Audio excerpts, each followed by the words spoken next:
பிறத்தல் அதினும் நன்றென்றார் திருவள்ளுவர். அரிதறிது மானிடராய் பிறத்தல் அரிது அதினும் கூன் குருடு சவணராய் பிணை நீங்கி பிறத்தல் என்றார் ஔவையார்.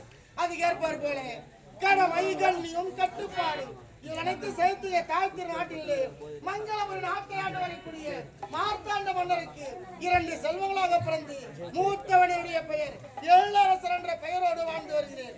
என்னுடைய தங்கை வெளிநாடு சென்று பட்ட படிப்புகளை முடித்து விட்டு இன்றைய தினம் தாயை திரும்பிக் கொண்டிருக்கிறார். என்னுடைய தங்கை வரவேற்க வேண்டும். அதற்கு முன்பதாக என்னுடைய ஆரூர் காதலி கலையரசியை பார்க்க வேண்டும். ஆடி பாடிக்கொண்டே செல்ல வேண்டும். கலையரசியை பார்ப்பதற்காக இந்த பையனா செய்தேன் இந்த மண்பாண்டை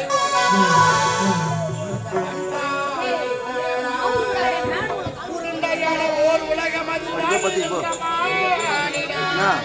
உருண்டையான ஓர் உலகம் அது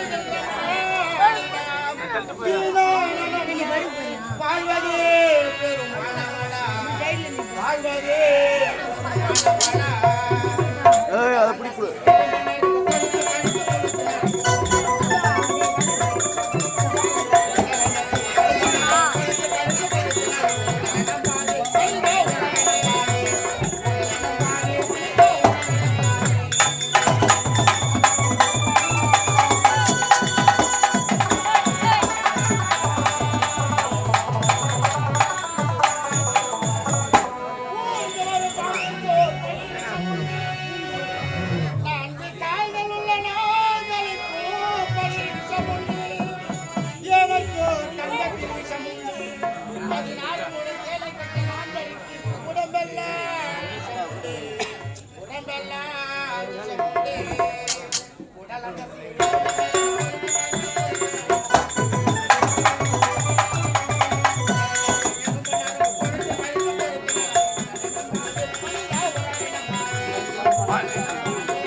வளர்க்காதே